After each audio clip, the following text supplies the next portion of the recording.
Welcome to Discover Your Why for Minimalism, 6 Key Insights. Have you ever felt overwhelmed by your stuff? You're not alone.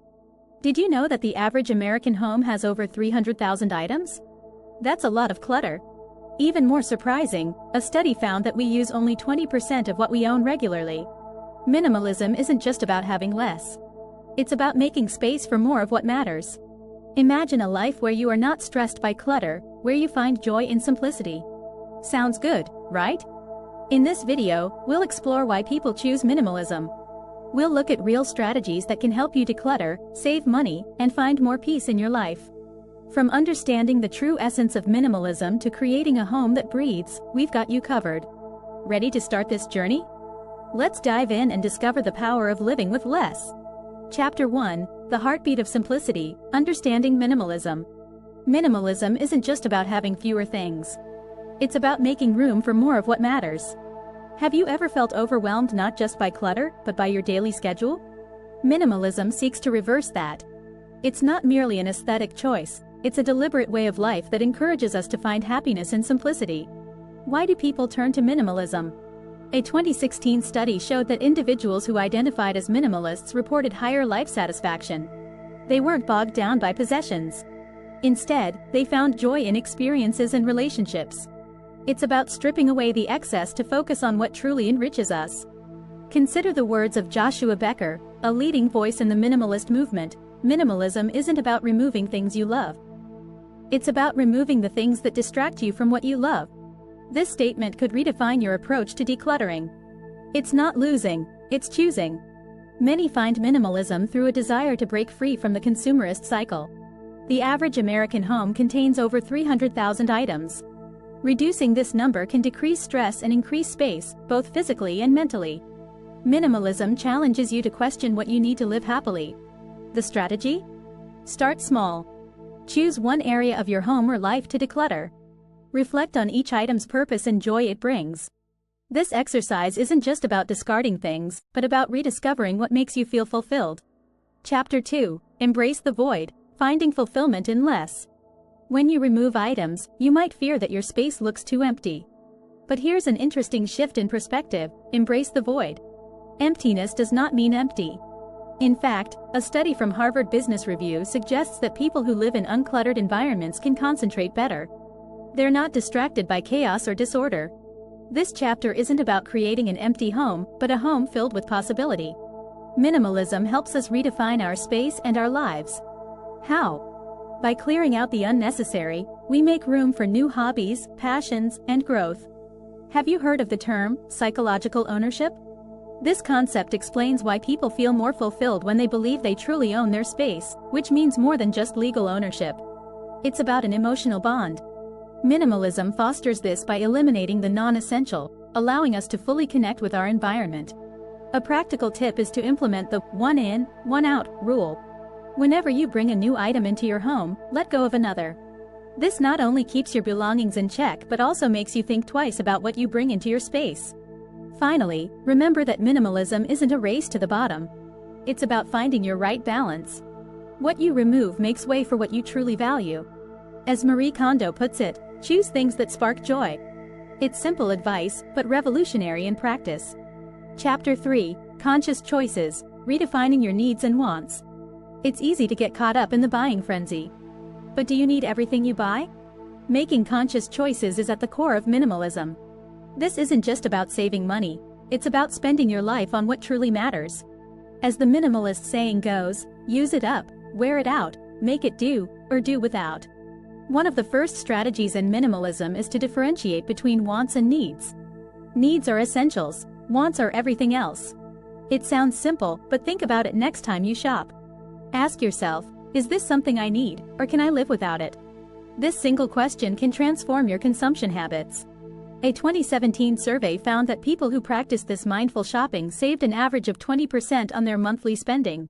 They weren't just cutting costs, they were cultivating a habit of self-reflection. Every dollar saved was a step towards a more intentional life. Consider implementing a waiting period for non-essential purchases. Wait 48 hours before buying anything. You'll often find that the impulse to buy fades, and you save yourself from unnecessary clutter. Another helpful tactic is the minimalist budget. Allocate your funds based on your true priorities. This doesn't mean you can't have fun. It means your fun should align with your long-term happiness. Remember, financial freedom is one of the biggest reliefs you can offer yourself. Chapter 4, Freedom from Chaos, the Minimalist Mindset Shift. Embracing minimalism requires a mental shift.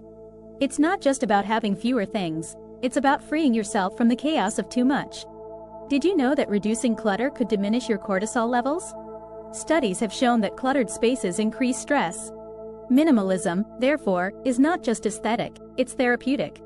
This shift begins with understanding the cost of possessions. Not just the purchase price, but the maintenance, the space, and the mental energy they consume. Each item you own takes a little bit of your attention. Call it the cognitive load of ownership. Reducing this load can help you feel lighter and more focused. One effective strategy is to establish zones in your home. Each zone has a purpose and only items that serve that purpose. For instance, your desk is only for work-related items. This clarity reduces distractions and enhances productivity.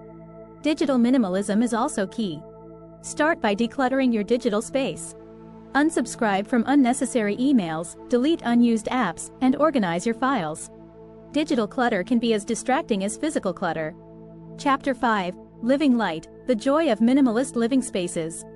Minimalist living spaces aren't about empty rooms, they're about purpose and clarity. The goal is to create a sanctuary that supports your life. Start by thinking about the purpose of each room. What do you need from your living room? Comfort, relaxation, maybe a place to read or entertain. The strategy begins with decluttering. Remove everything that doesn't serve the room's purpose. It might be tough, but think about how much more you'll enjoy the space. A 2018 survey found that 64% of people felt more relaxed after decluttering their homes. This shows how a clear space can clear your mind too. Next, consider your furniture. Choose pieces that are functional and timeless. Avoid trends that might not last. Quality over quantity is key. A well-made sofa can last years and bring more satisfaction than several cheaper, trendy ones. Storage solutions are your best friend. Use hidden storage to keep surfaces clean. Baskets, shelves, and multifunctional furniture help keep items out of sight but easily accessible. Marie Kondo suggests, keep only those things that speak to the heart. This philosophy keeps your space filled with things that bring joy. Lighting plays a huge role in minimalist spaces. Natural light is best, so maximize it. Use sheer curtains or keep windows bare. Soft, warm lighting in the evenings creates a cozy, inviting atmosphere. Studies show that natural light can improve mood and productivity. Add personal touches without clutter. A single piece of art, a few meaningful photos, or a plant can make a room feel complete. Remember, the goal is not to fill every space but to create a room that breathes and supports your well-being. Chapter 6, Purposeful Living, Connecting Minimalism with Your Life Goals. Minimalism isn't just about stuff, it's about aligning your life with your goals. It's about removing distractions so you can focus on what really matters. The strategy here is to clarify your life goals first. What do you want to achieve? What brings you joy and fulfillment? Once your goals are clear, examine how your environment supports them. Do your possessions help you achieve these goals, or do they distract you? A study from the University of California found that people with cluttered homes were more likely to have high cortisol levels. This stress can derail your progress toward your goals. Start by creating a vision board. This visual reminder keeps your goals front and center. It helps you stay focused and motivated. Every item in your space should contribute to this vision. If it doesn't, consider letting it go. Another strategy is to schedule regular decluttering sessions. Life changes, and so do our needs. By regularly assessing your possessions, you ensure your space always reflects your current goals and aspirations. This practice keeps your environment dynamic and supportive. Mindfulness practices can also enhance your minimalist journey. Meditation, journaling, or simple reflection can help you stay connected to your purpose. These practices encourage you to live intentionally and make conscious choices. Minimalism is a journey, not a destination. It's about continuous improvement and alignment with your true self.